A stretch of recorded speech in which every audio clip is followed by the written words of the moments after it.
If you are going to be a productive scholar, you are bound to receive many rejections for your initial submissions. This holds true for research grants, this holds true for book proposals, and this holds true for submitting manuscript for journals. In every submission, the odds of rejection are very high, and while experience may provide you with more skills and better assessment to match your manuscript with appropriate journals, rejection is still the most probable outcome. And experienced scholars like me can testify that unlike success, rejections often come in series.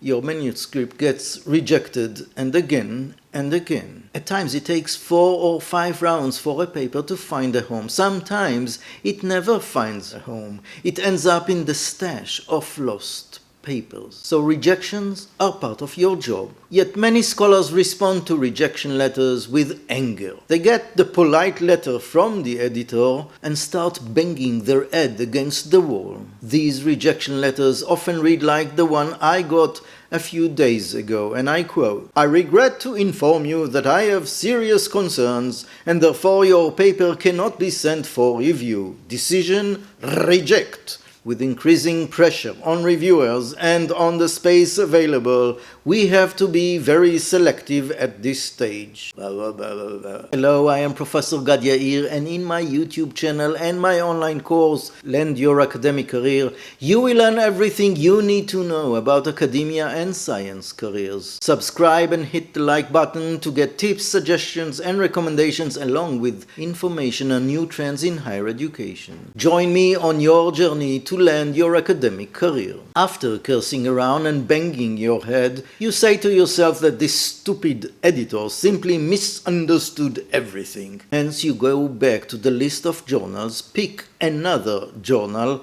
and do the upload paper process again with little thinking about or heeding to the comments in the previous journal. This happens even after a rejection decision with many comments and suggestions from the reviewers and the editor. This is simply undone, says Professor Warren, editor of Science Advances. I quote, "From my perspective, as the editor of the Physical and Material Sciences group," he says, "getting excited about a paper is much harder when authors ignore one or sometimes many of the following rules." I told you, editors are polite, but they too get mad if you do not follow the following 10 codes of conduct after being rejected. Listen to Professor Warren, the 10 commandments for rejections. 1. Be succinct and reasonable in the title and abstract. Overstatement drastically reduces interest,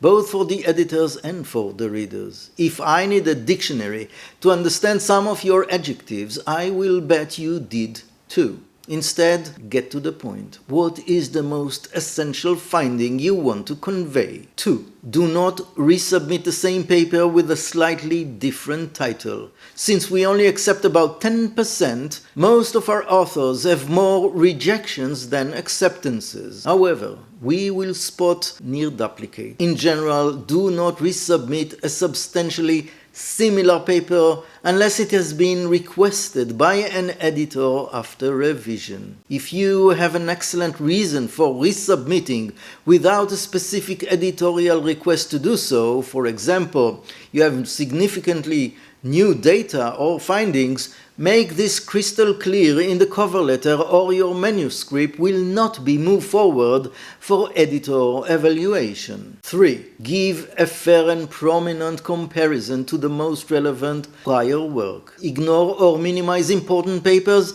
and you irritate both the reviewer, who might be an author on the paper you slighted, and the editor. If either one cannot see that you have made real science advances, we are not going to view your paper as belonging in the top 10%. 4. Use your cover letter wisely. I intentionally form my first impressions from an editor page that shows only the title, the abstract, and the text of your cover letter. Not even the author list and institution. Successful abstracts are concise statements of why the research is interesting to a general audience. Good cover letters back this up and put the work in a broader context. By the way, a broader context means placing the work in the landscape of research performed in the field.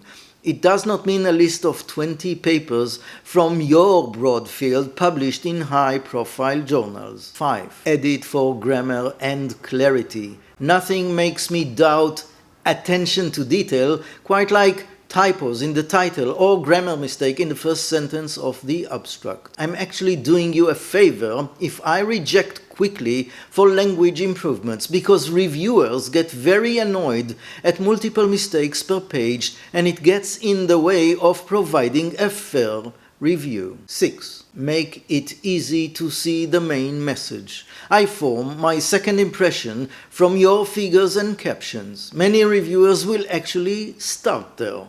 Thus, for example, submitting inscrutable figures at the end of the manuscript instead of embedding them in the text with captions that are not informative or sometimes not even the same page makes it difficult to see the big picture. If you refer to simulations or calculations as if they were experimental results, reviewers will be let down when they see through the language, and this gets reflected in the review. 7. Give careful thought to your associate editor suggestions. I handle papers ranging from clinical biomedical imaging to dark matter detection and beyond. I have a broad background and can handle both those cases, but in between it gets complicated. Finding and suggesting someone familiar with your field using the Science Advances working groups raises the chances of getting our favorable attention. If AEs turn me down multiple times for handling a paper, perhaps because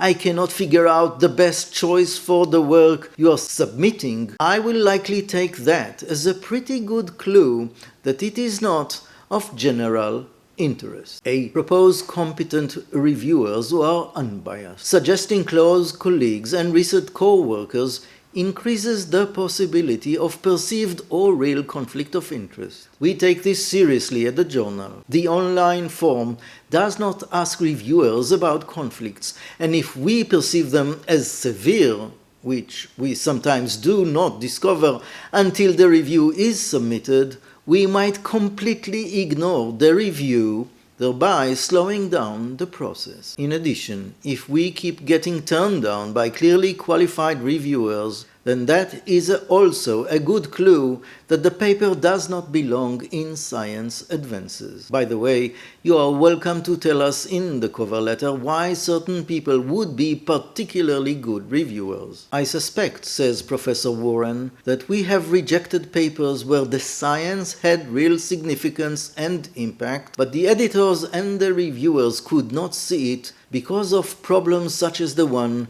I described above. We would love to avoid that in the future.